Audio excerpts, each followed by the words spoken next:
Welcome to In Our Community.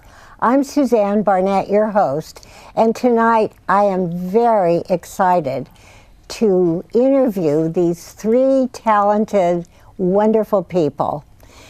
First of all, we have in the middle Marc Issac Poetter. Marc, you are the Poet Laureate of KMVT, right? Thank you, dear. And you've been writing poetry since 1965.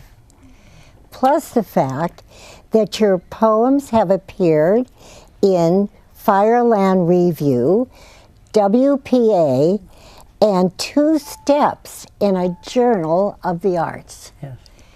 That's pretty hot. Thank you. I don't say cool, I say hot. And then we have Miss Shelle Alvord, who is a caregiver, and you have been a caregiver to many, over the years, to many individuals with special needs. It's a wonderful profession, Shelle. Thank you. And then, last but not least, we have Brian Kraker, who usually directs the show. However, you are going to be one of the stars tonight, and you are an organizer. God, do I need one? It wouldn't help. So we are going to start with Marc. But Shelle, I think you need to tell us about Marc, though, first. I met Marc about 4 or 5 years ago in a meeting, and That's right. we volunteer a lot, a whole lot. And it was in a meeting that we were getting to know each other, and we just became more fond of each other, and over the years became very good friends. He's a wonderful guy and great producer and an awesome poet. Okay, Marc, how did you start writing poetry? I think it was the angst of being a teenager. And in '65, I was 15. And I didn't understand much about life. My parents were not very forthcoming with whatever it is that 15-year-olds are supposed to know. And at that time, I was very shy. In the last 20 years, I've been very gregarious and outgoing, so it's hard for people who know me now to believe that I could have been shy, but at that time I was very shy. And so I started writing just to try to understand and make sense of life. Okay, so how does a poem come to you? How does it come into your... Yeah, it literally comes through me. So I'll be doing something else, making dinner, doing something, and it literally just comes through and I start hearing the words. And so then I try to get to a typewriter or a computer and start jotting some of it down so that I can recreate it later. Usually my part as a poet is just to edit what I get. Seriously. It just comes in your head. It comes in, yeah. And then how soon do you get to, actually put it down somewhere? Well, if I don't get to it within a half an hour, it's gone. Yeah. Yeah. It's fine. Okay. And just for a moment, let's talk to Brian. And Brian, you also are a poet. Yes, I've been writing poetry since about 2000. Yeah, well, actually 3rd grade, but that was just a little bit. Started with a haiku. And then from there moved on to more experimental kind of free verse, and then it kind of came together, and now starting to work on short stories and hopefully a little bit of a novel or something. A little bit, yeah. So you're not only a poet, but you're a writer. Yeah, here and there. Yes, You're very modest. How does your poetry compare to Marc's? Marc's is very organic and, like he says, free flowing. Mine is more just, when I first started it was very chaotic, and it's now kind of taken on more of a, it's, I guess you said organizer, so I guess it's more organized. What is I've always wanted to know this question. What's the difference between poetry and prose? P-R-O-S-E. It's all yours. Okay. I don't know the definition, but I'll give you an idea of what I think it is. Yeah. Poetry has more of a structure, and you've got certain rules you follow, whereas prose is more, like you said, free-flowing and kind of coming from you and what you're feeling. And Well, isn't it time that we start to Sure. do your poetry? Yes, I think Okay, Shelle's Shelle, gonna you're start. going to do it. I have a short one called Centipede. Centipede is arguing furiously about his speeding ticket, having carefully forgotten about the rolling stop he committed 2 stop signs back. But no one is fooled, neither the officer, tall blonde woman with a weathered face, nor her young trainee, a kid so green he still remembers what he had lunch at the Academy on Thursdays. Sometimes there's very little room for expansive compassion, and thus, in an act of tough love, she throws the book at him. Fortunately, this book, the California Vehicle Code, being inordinately heavy, slips, squashing the centipede into a paper-thin paste, a paste for which no one has yet defined a resourceful use. Do you like that poem? I love it. Why? It's so literal. You can see this centipede, and you know, he's scooting up to the stop sign, and kind of went over, and the whole literal book about the book being so big with so many of its rules, and the poor thing. Mark, you're such a Zen master. You are. How does the Zen affect your poetry? Well, first of all, I'm a Zen teacher, Okay. I would say. Yeah. It affects it in, it's hard to say because it disappears before the words come out, but it's being, really truly being in the moment. Exactly. Like when I do this, that moment's already gone. And so when I go back, after I've gotten this thing channeled through me, when I go back to try to really be with the words, I wind up being the editor. In order to be a good editor or determine whether that needs to be thrown away or kept, I have to really be exactly in the moment with that piece. So Zen sounds very useful. Yes, it is. A lot of poets are students of Zen. Yeah, yeah. Okay, Brian, are you going to read a poem? Okay, I'm going to read a poem called Elephant. I saw the strangest thing in Uganda. I stopped the Jeep. I do not remember why now. A large old elephant appeared to be getting on his knees. Mabunu did not believe my story later in front of the fireplace. The large old elephant got on his knees and then lost his balance, fell over on his side. He lay there for the longest time, as though nothing needed to happen in this lifetime. What does that mean to you? It means that there's all these things going on, whereas this elephant is just in all, the middle of all these, the Jeep. It could be a safari. I talked to Mark a little bit about this to try to get an idea. And she just is, people might be afraid and say, oh my God, the elephant fell down and it's lying there, and it could be, but the elephant is just being, and it's probably happy. It's not worried or anything. It's just. Yeah. What does that mean to you? Well, this is an accurate interpretation as far as I'm concerned, and each of us are going to have our own interpretations of each poem. The elephant may be jolly well just falling over, but we're seeing it from the eyes of the humans who are worried and making something out of it. So we don't know. I try to leave it an open-ended question. Is the elephant really in trouble? Is it hurt? Is it sick? Or is it just laying down to rest and see what the humans are making of it. They're losing their minds over an elephant falling over.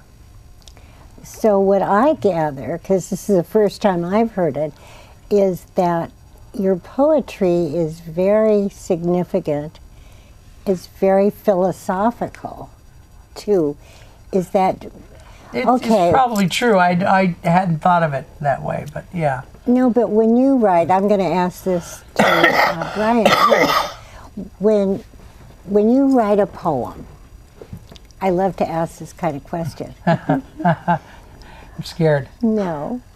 What happens to your body? I mean, What happens to my body? Yeah, I mean, and you know, your overall feeling. Well, there's that attentiveness that I spoke of earlier. That's really important. And usually, I don't know what to say about my body, but I know that the surroundings, I generally want them to be very, very, very quiet. Like I do my best writing at night, literally in the dead of night, because it just needs to be really quiet, because I have to be able to hear this stuff that's channeling through. And if I can't hear it, I can't write it. So that's something about the body, at least. Oh, absolutely. Brian, what happens to you, your persona? It's sort of, my persona? Well, that's interesting that you asked that. See, when certain times when I write, it goes into different emotions and different, almost different characters in a way. And you kind of, like for the short stories and stuff, I try to kind of get into the mind of the character. Whereas the poetry is more, I like to be in, rather than being by myself and being secluded. I'd rather be around, around people, around things happening, not like really a lot of like loud noises or anything, but more just kind of like being in a park or being, at the beach or something like that. It's very inspiring. A long time ago, I interviewed a poet, and he was totally addicted to this woman, obsessed, and he wrote this heavy-duty poetry, and he couldn't even read it on the show. He started crying. Has that ever happened to you guys? Oh, but I can try to cry later if you want. Okay, Shelley, let's go for another poem, please. Okay. This one's called Bananas. Young girl walks slowly across the dirty red sand of this forgotten beach. She's supposed to meet a boy here, a boy for whom she has feelings, a boy who professes has feelings for her as well. Minutes pass, and then more minutes pass by. Cockatoos chatter in their tropically odd way. There's no telling what they have to say. Breeze rises across the water, coming onto the beach to lift a few of the lighter pieces of garbage from the sand, for example, tissues, and a man's stylish handkerchief, such as you'd see in the breast pocket of an evening jacket. This makes her think of prom night. Will he also stand me up on prom night? She thinks, having watched her father, as many times as eternity, look lovingly at his wife's eyes. Say, "I'm sorry, my dearest. It will never happen again." The girl glances at the bananas in the trees. Some are green, some are greenish yellow, and some are yellow ripe. You read so well, my dear. Thank you. Okay, Mark, how does it make you feel to hear your poetry being read? Shelle is one of my best friends. Mm-hmm. And unbeknownst to the TV audience, I'm a person with disabilities. And so Shelle has been I'm one of the people that Shelle has helped. Like I couldn't ride the light rail for years on end. And Shelle actually taught me how to ride the light rail, and it was traumatic. The first time I wrote it, we had to call my therapist and have her come get me. It was that traumatic. But she didn't. We did okay. We did okay.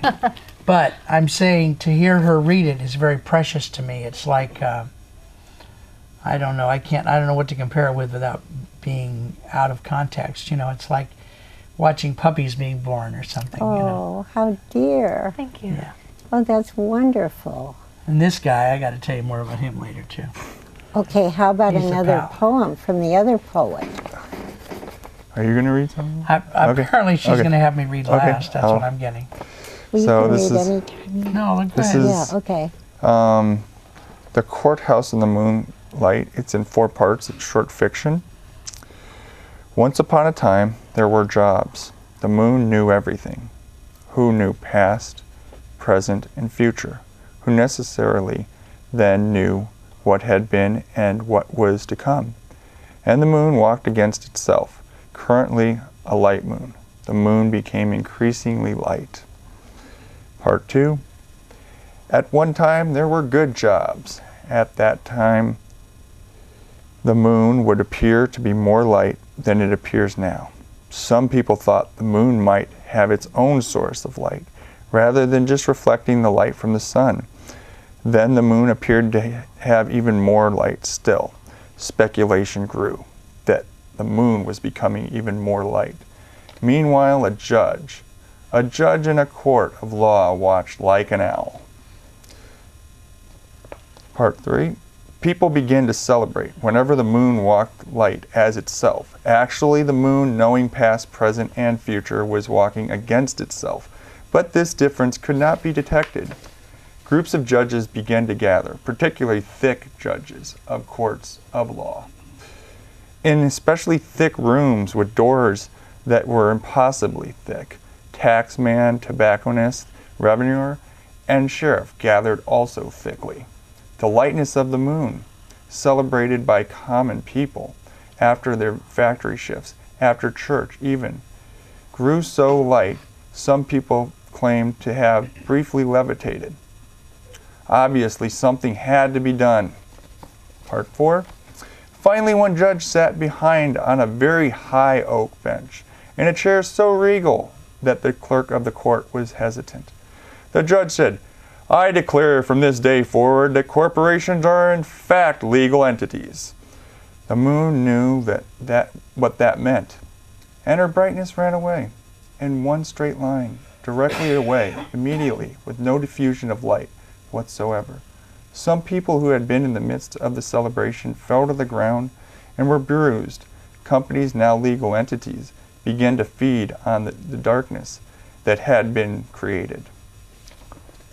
Mark, congratulations. Thank you, dear.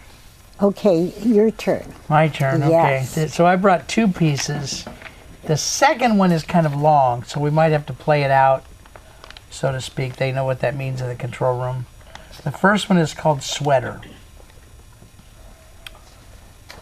I walk apparently this off blue sweater, well worn, on my right shoulder, green perhaps, or blue-green.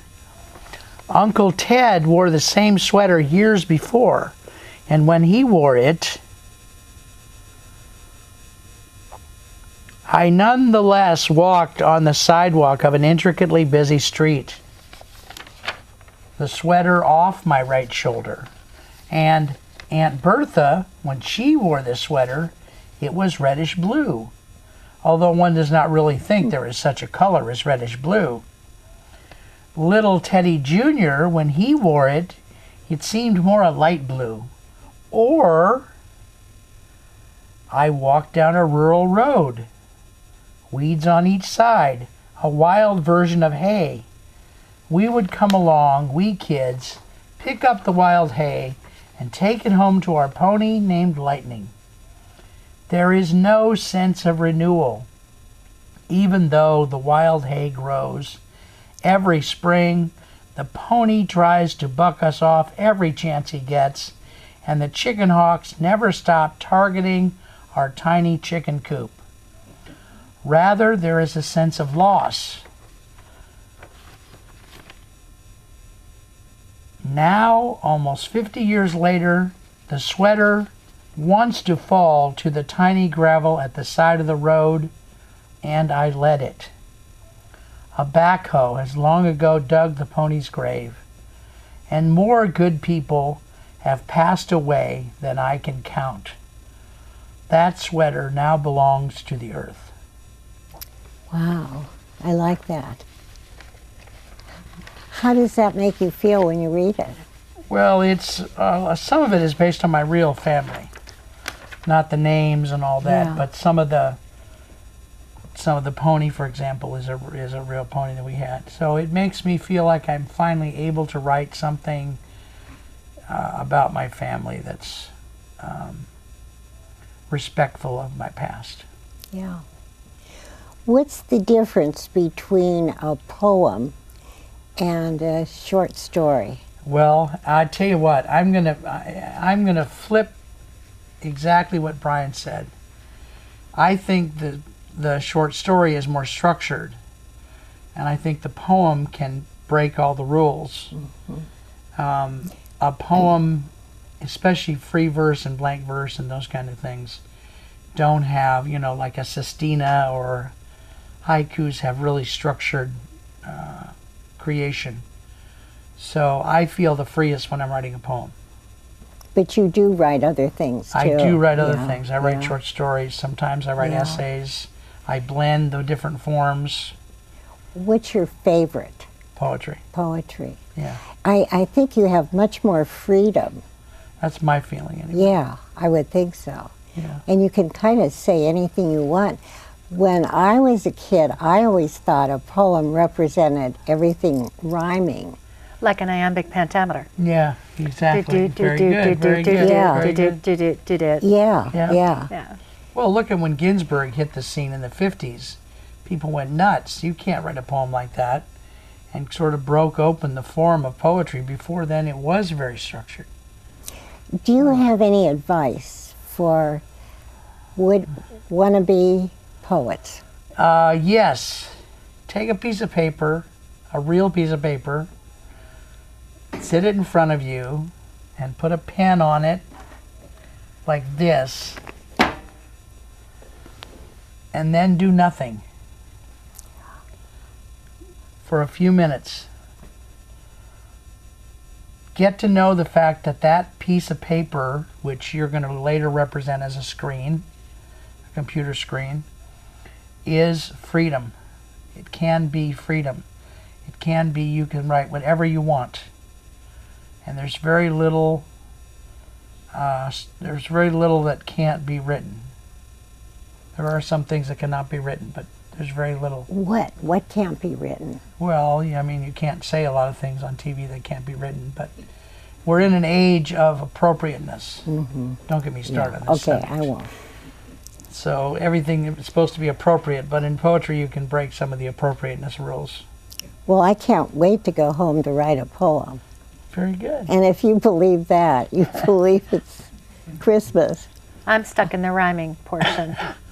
I'm not a writer. Shelley, would you read another poem, please? Sure. This one's called... Let me go first. Oh, sure. Congratulations. I got to cough. Go ahead. That's all right. This one's called A Galaxy of Children. So naturally you can start thinking about the kids. Perhaps I can honestly call this a galaxy. Granted, it's not a galaxy of stars, movie stars I mean. It's not actually astrology or astronomy, but it's two 9-year-olds kids doing Romeo and Juliet on their own. The school play haven't been canceled. Meet Karen Wentworth and Troy Lee. I don't know jack about Romeo and Juliet's story. All I know is it's a couple of kids from families that hate each other fall in love. The pressure and depression from each of them is overbearing. But remember, we're witnessing the acting skill of two kids, entirely, irrevocably, to play on their own, Karen and Troy. At first, they're playing all the parts themselves. Troy stands on a 55-gallon drum as he plays the part of Romeo's father. Then little Rufus, in a wheelchair since forever, offers to play the part of the father. It was so beautiful to watch the other kids in the crowd, because of Rufus's bravery, get the actor's bug, swallow the spark of possibility. Soon the audience was nearly bare. All the children were now part of the play. Then what might very well have been a terrible thing, what should have been a terrible thing, a nasty, pouring rain, turned out to be some angel stroke of genius. They moved the whole thing to Coach Billy's basement, and from there the word spread throughout the neighborhood. Within 1 hour, teachers and parents from other parts of the district were over at Coach Billy's to watch the children perform their play. Coach Billy served bologna sandwiches and Kool-Aid for the kids, and for the parents, ice-cold beer. at the end of the story, Romeo and Juliet are supposed to die or something, but not these kids. They all hugged in a circle. Oh, that's dear. Very good. I love Very it. good. You know, kids can be so resourceful, and their play is their play. They're not needing to practice and perform to play. So, you know, they're vulnerable, and they just continue to go and flow with it, and it's just a wonderful thing to see. And what I like about it is that see, this play eventually was what they were going to do in school, but the budget got cut, and so the theater department got cut, and the kids took the ball and ran with it and did their own thing. And then finally the parents got behind them. We don't see the school board here too much, but the parents got behind them and appreciated what the kids were able to create. So Shelle did a great job. I'll say. Do you want to read another one? My next one is pretty long, so I don't think we have enough time. We'll let What Brian about know. Brian? Do you have a shorter one? Yeah, I think we got a shorter one. This one's sort of the opposite of the moon. It's the sun shows what happened. The sun, having finished her setting sun show, stadium full of fans rushing out to beat the traffic and get home. I saw the rush in their eyes, swerving and cutting, but also that last moment of splendor when Mother Sun says, "Goodbye, goodbye, until tomorrow." She, the sun, has grown accepting of her role over the millennia. She knows we want the sweeping hues and the sky fabulous vistas of her escape. And she knows quite viscerally that in each moment she is both saying goodbye to us and saying hello to another day. It is perfect. This is a perfect ending. beautiful. We have run out of time. I thank you, Shelle and Thank you. Mark and Brian. You have done a really, really good job. What is it like, Brian, to be a star instead of a director? It's an honor. Thank you. Thank you, sir. And I wish all of you the best of luck. Keep doing the poetry. Keep helping all those wonderful people that become wonderful after you're through with them. Keep helping us. Thank you. And Brian, sometime I would like to interview you to hear your poetry. Okay. What if we had the same three people on? You're the producer. Well, it's up to Brian. It's his poetry. It's his call.